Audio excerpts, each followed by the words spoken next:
This prelude exemplifies the idea that you need to know a rule before you can start breaking it. Why is that? Well, the theme is this cascade of arpeggios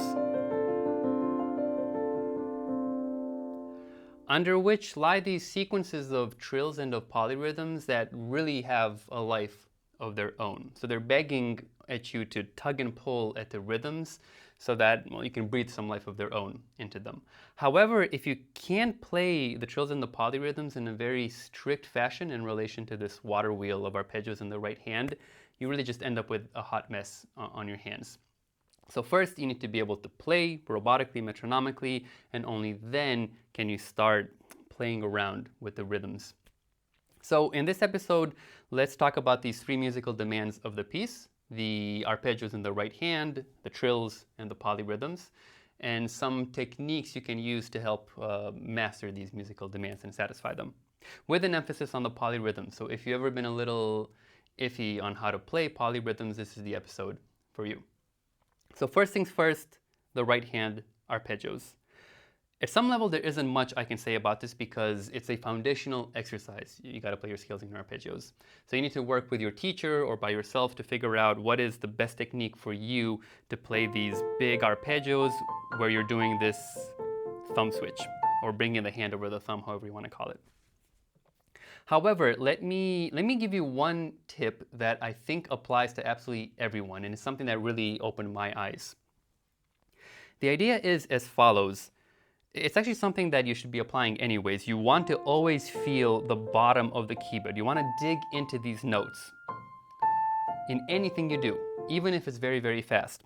This really gives you a full-bodied richness to the tone. Everything is much more stable. It's something you really, really need to focus on and try to do. Now, paradoxically, you would think that if I dig into the key and get to the bottom of the key bed, I'm gonna just be stuck here as I try to do this thumb switch. But I'm here to tell you that that is not the case. Just trust me, the speed will come. Even if you are playing a very strict legato and very much feeling the bottom of the key bed, once you get used to this movement, with time, the speed will come. Just trust me on that. So do not skimp and try to cheat and do less of a legato or not really feel the bottom of the keyboard or just like gently reaching down into the note. Again, strict legato, strictly feel the bottom of the key and practice slowly and the speed will come. At first, you will need to just practice this one motion, okay? Right? I know it feels very hard at first, but with time you will see, just like the Aristocrat says, your progress will be encouraging. So when you're daily practicing, add these arpeggios in all the keys, obviously with both hands, and not just the simple triads that I'm doing over here. Add in sevenths as well, like the major 7. You'll have to figure out what fingering works best for you. The dominant 7th as well, or minor 7. My terminology is always a little iffy. You can add 6 as well, like in this piece, these arpeggios use 6. All keys, both hands, slowly, legato, feel the bottom of the key bed, and the speed will come. 2 more things to mention about this. First of all, the pedal. Do not use the pedal to cheat on the legato. You should be able to play this right hand beautifully without the pedal. The pedal is just there to add some richness to the tone, as we've talked about before. It opens up all the dampers, the whole piano starts resonating. But do not use it to cheat on the legato. And the second thing, which is kind of cool, and I just can't not mention it, these arpeggios start, I think the expression is in media res, like right in the middle of the action. The water wheel starts up here on this F and goes down here to this C, but we start right in the middle. We start on this middle C here.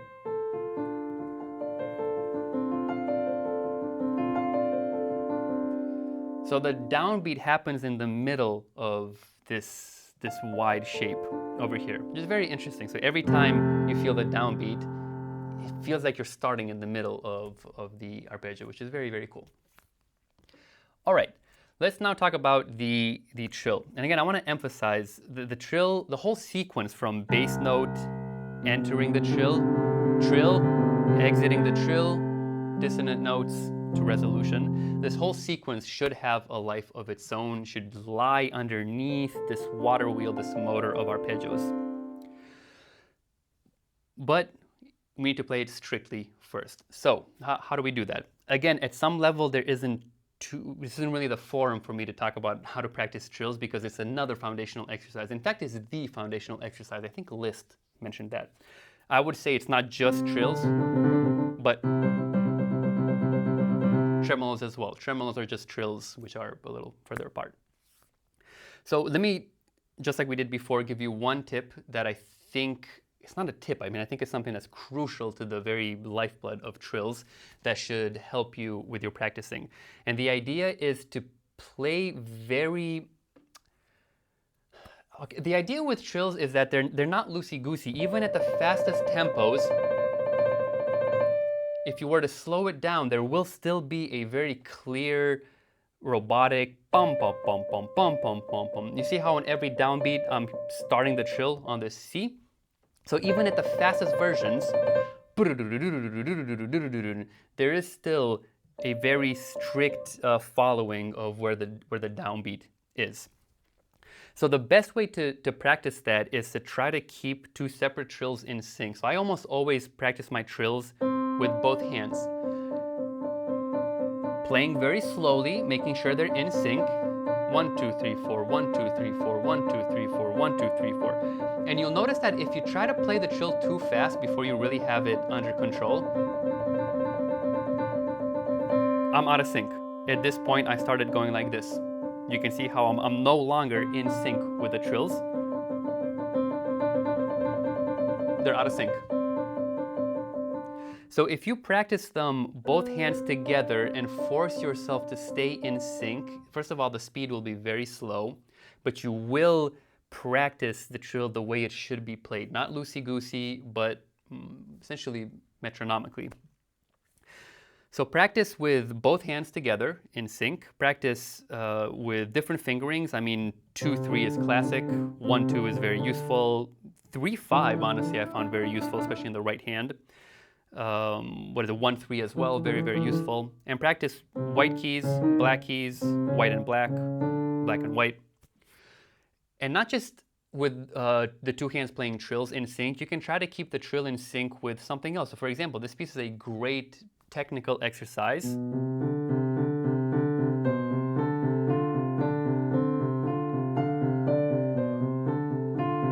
Strictly playing the trill underneath this arpeggio.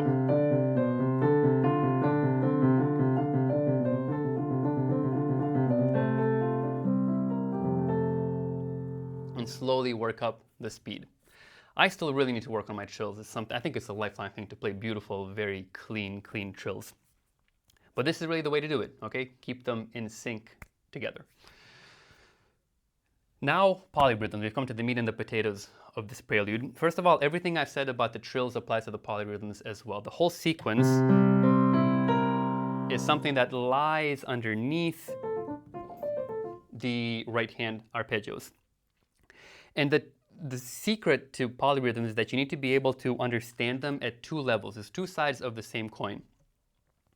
You need to be able to play them, understand them, and play them very mathematically and logically, like really understand where the two different rhythms fit together.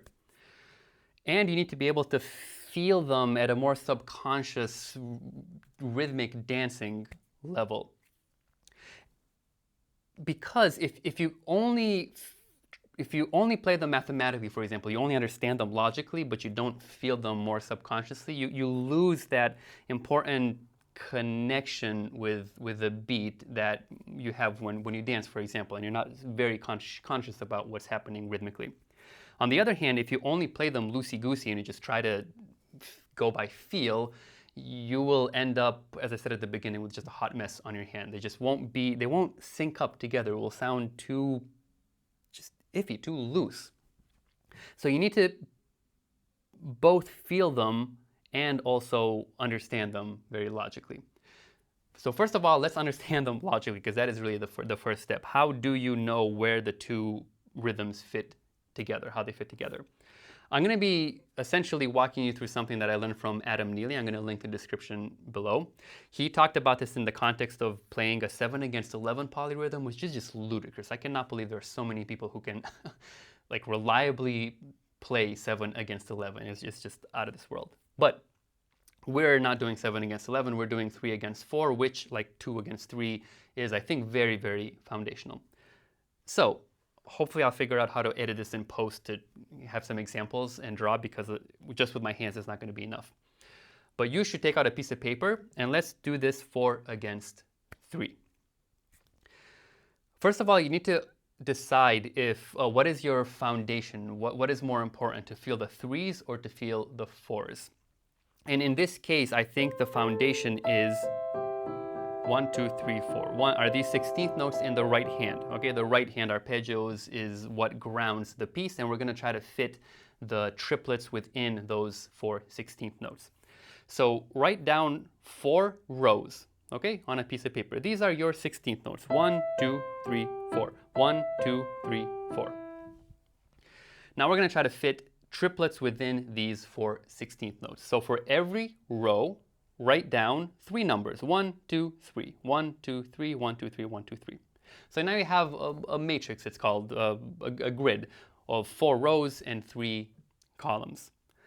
Let's take a moment here to count what we've done. When we play our 16th notes, we want to be counting 1, 2, 3, 1, 2, 3, 1, 2, 3, 1, 2, 3, 1, 2, 3, 1, 2, 3, 1, 2, 3, 1, 2, 3.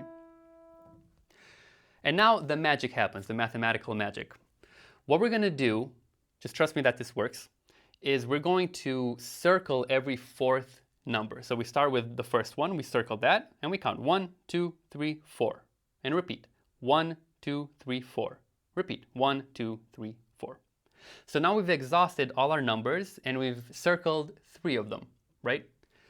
What we have here is, in addition to the 4 16th notes, 1, 2, 3, 1, 2, 3, 1, 2, 3, 1, 2, 3, we have circled where the triplets fit in. So we play the triplets where those circles happen. Example, 1, 2, 3, 1, 2, 3, 1, 2, 3, 1, 2, 3, 1, 2, 3, 1, 2, 3, 1, 2, 3, 1, 2, 3, 1. Don't ask me how this works. Actually, do ask me, because I'm an engineer by background and it's very interesting mathematically why this works. But just trust me that it does. If you follow this pattern for absolutely any polyrhythm, even 7 against 11, you will have figured out where the 11 fits in the 7 or the 7 fits in the 11. So this is the secret. There is one more piece to it. Notice how we're playing pretty slowly. I mean, these 16th notes, 1, 2, 3, 1, 2, 3, 1, 2, 3, 1, 2, 3. I'm talking pretty fast. 1, 2, 3, 1, 2, 3, 1, 2, 3, 1, 2, 3. But if I stop talking and I just focus on these 16th notes, this is slow. The piece is not this slow. The piece is like twice as fast as this.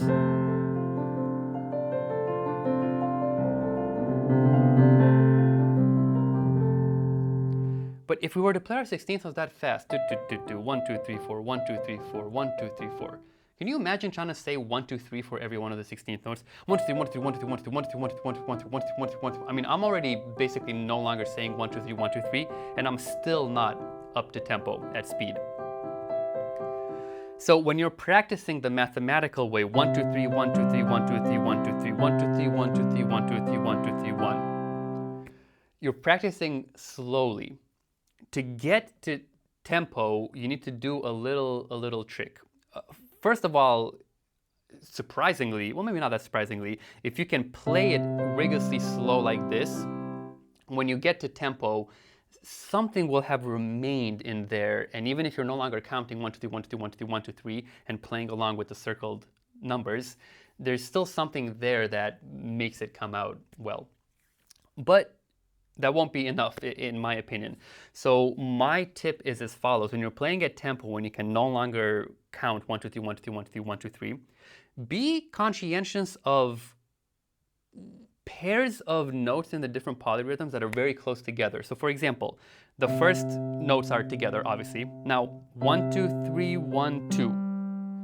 The second note of the triplet fell right after the second note of the 16th note. Like it happened almost immediately after, right? 1, 2, 3, 1, 2. Furthermore, 1, 2, 3, 1, 2, 3, 1, 2, 3, 1. Notice how the last note of the triplet fell right before the last note of the 16th note. 1, 2, 3, 1, 2, 3, 1, 2, 3, 1. So if you're aware of that, okay, I should be playing my second note of the triplet right after the second note of the 16th note.